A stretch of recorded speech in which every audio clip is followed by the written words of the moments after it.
All right, day 3. My time in this area coming to an end, but we'll get at least 7 days. 7 days for this series. I don't even think that'll be my last day, but day 3 of this week, a week of profits and losses. Just ate some chicken and rice. Had not cooked in the house in a while, so cooked some chicken and rice, just cleaned everything up. Gonna head to the casino, and a couple shout outs before I go in. And I'm hoping, I promised you yesterday, I'm hoping that transition from the pre-poker to the post-poker scene is as good as I'm thinking. I'm gonna try to pull it off. Gotta get to the parking garage. All right, I'm at the casino. Not here quite as early as I wanted to, but room still hasn't closed for like, how long? 8, 9, 9.5 hours, something like that. So get some solid hours in, and I'm gonna try to make that transition. Before I do, shout out 2 guys. It was very quick, and it was like 2 weeks ago. Didn't get either of your names, but 2 guys came up to me, said they like watching the videos. Also, this is from like the 2-5 challenge in Vegas. I was walking through the MGM lobby and a guy stopped me, said he liked watching the video. Shout out to that guy.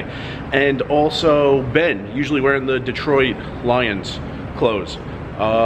He was in there last night. We were at the same table right before I left. Anyway, gonna go in and play. Hope the transition works out.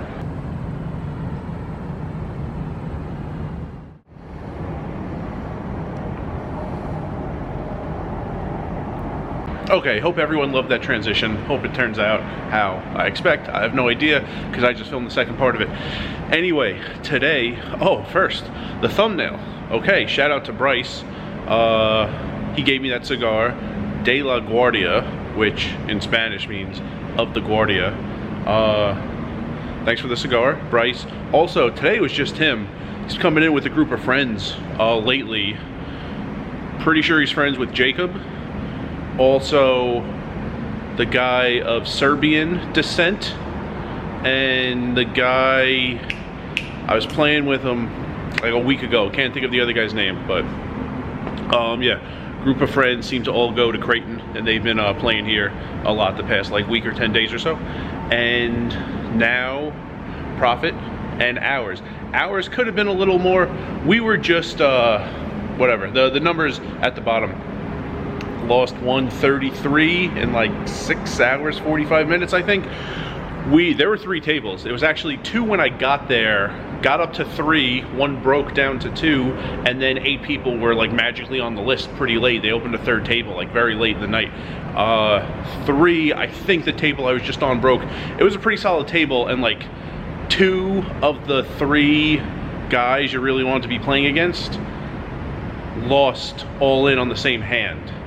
There was a 3-way all-in. The 4-seat won the hand, so the 2-seat and the 8-seat left, and it was still like decent, especially because the 4-seat had so many chips, and then the 4-seat lost a hand and he left. So wasn't much of a table after that, and I think they were drawing and breaking and filling in the other tables, even though there weren't tons of seats on the other 2 tables. But yeah, so could have been a little more time.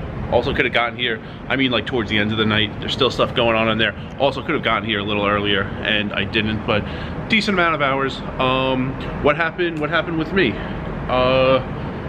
Nothing extraordinary. There were 2 hand. One was pretty annoying. I had a set of 8s, and on the turn, 4 to a straight hit. It was like one of the worst cards I could imagine on the turn, but there was action on the turn. So it looked like both guys hit that straight. Turns out they did. Okay, well, I'm behind. If I improve to quads or a boat on the river, I'm very, very likely stacking both guys.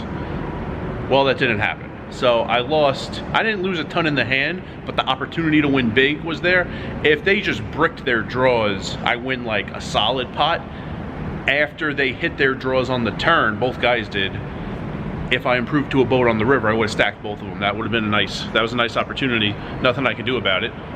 No difficult decisions or anything, just pretty annoying, that run out.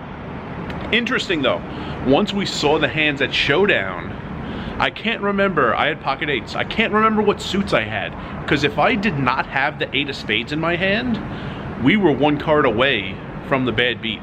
Because if the 8 of spades was not in my hand, the 8 of spades hitting on the river would have given me quads and would have given C2 a 9 high straight flush. We were 1 card away from the bad beat, and in that scenario, I get the big share, which would have been awesome for me.